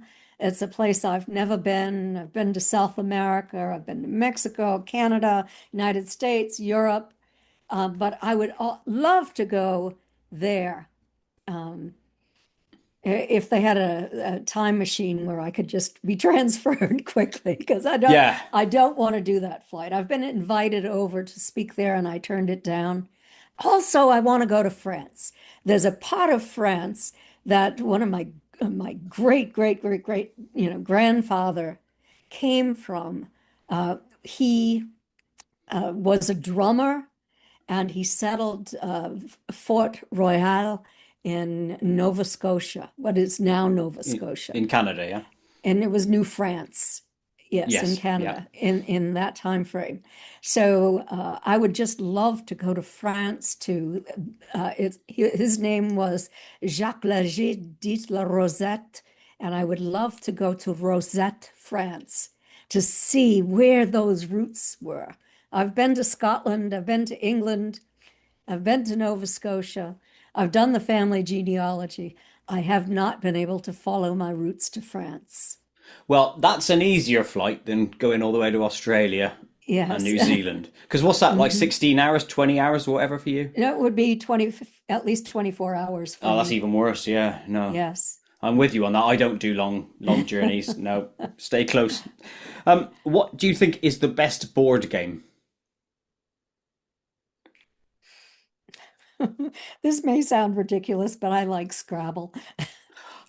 Me too. It's one of the best ones, easily, isn't it? Especially if you know words. Longer than four Yes. letters. Yeah, one of my favorite games. That. Do you collect anything? Oh, Knowledge, you could say, but is I there? collect knowledge. Yes, Yeah. I absolutely collect knowledge of extraterrestrials, of marks on experiencers' bodies, of symbols seen inside the craft, of photographs and videos of orbs, of non-humans for my comparative analysis, that kind of thing. Not so interested in the UFOs that are far away, but of the non-humans that come into the human environment and all of the information, the communication. I collect that information of what is communicated by ETs to humans. I'm going to ask you a question that's going to sound rather morbid, but I don't mean it that way. Do you have a protege or anyone working with you so that your legacy of knowledge doesn't end with you? Um, I am working with Dr. and retired Lieutenant Colonel John Blitch. He's a cognitive psychologist, Okay. and I have entrusted him with most of my files. He's younger than I am, and so he is going to be my voice when I can no longer speak about Betty and Barney. I greatly admire him. He is just coming forward with his own information. I also have been accepted and have signed the donation papers for my archives to go to Rice University Excellent. into the archives of the impossible. So I will slowly, as time permits, begin to send my archival collection to Rice, where it will have a permanent home.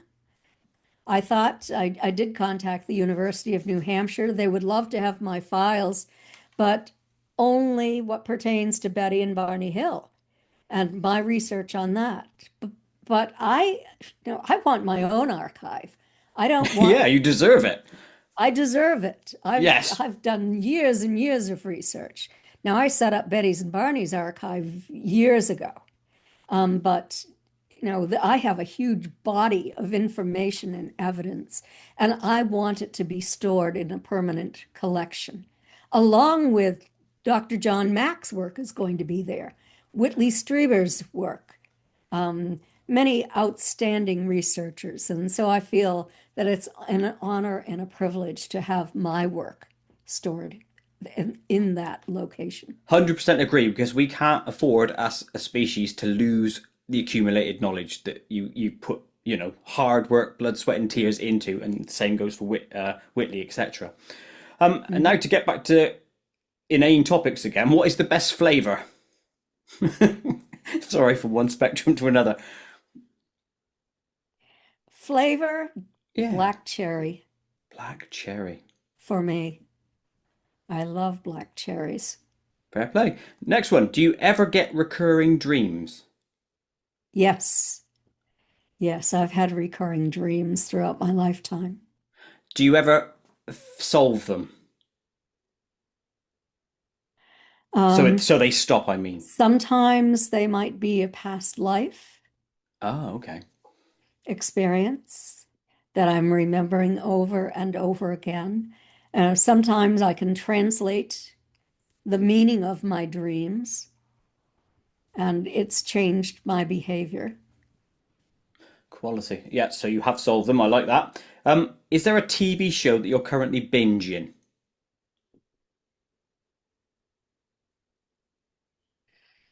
Hmm. Yes, I would say The Outlander. Oh, I like that one. Yeah, it's good. I love The Outlander. It's not really a TV show, but a series, and I love that. And so I'm watching that right now. What series are you up to?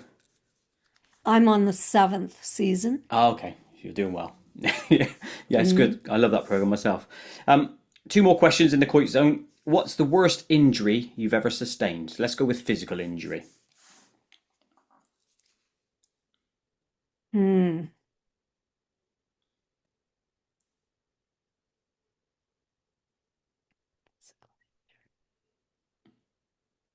Yeah, have you ever broken a bone or anything like that? I haven't ever broken a bone. Oh, well played. No,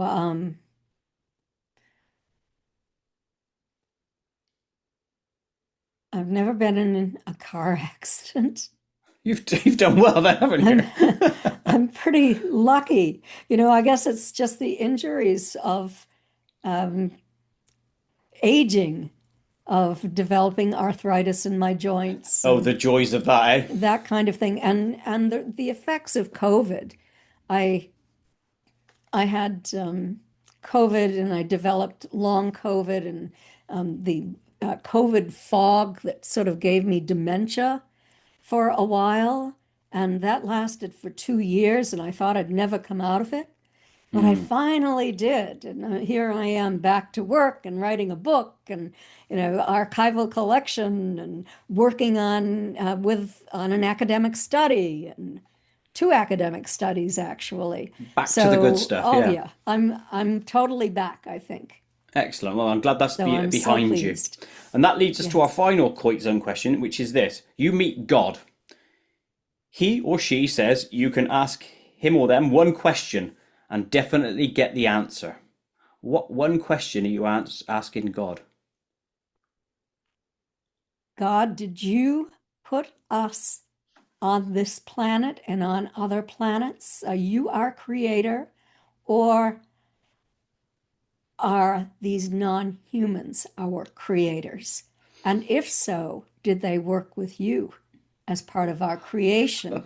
And that's why they're in these biblical stories around the world, in the earliest, not just biblical, but historical stories of ancient civilizations.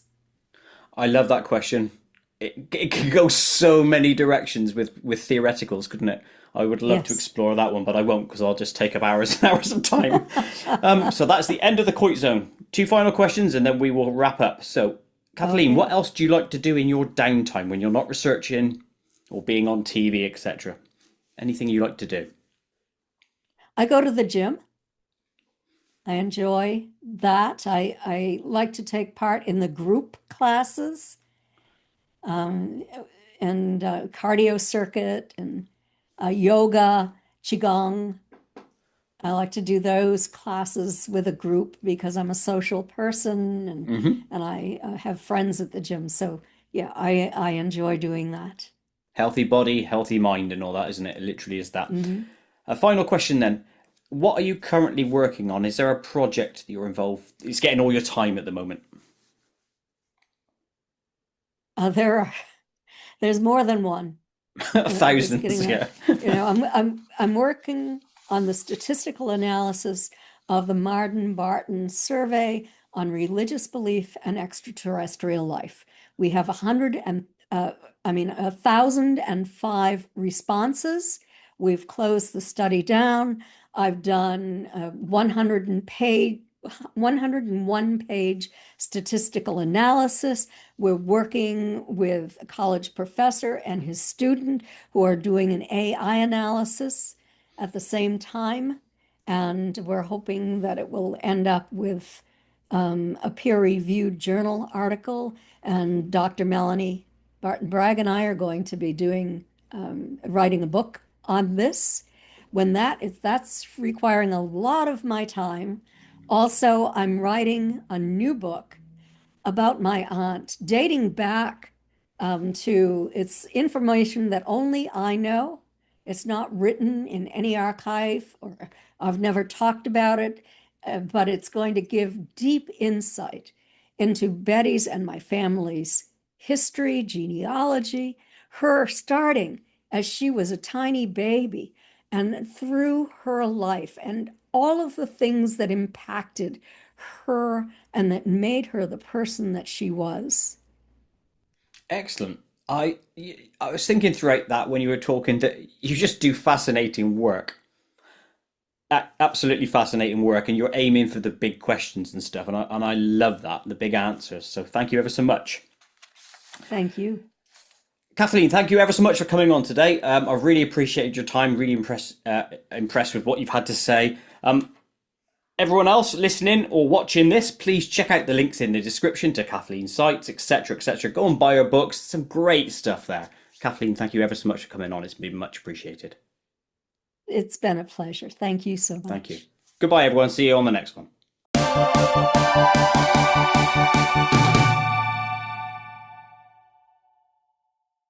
To watch other KoitCast episodes, please click the image top left. To subscribe to my channel, please click the image top right.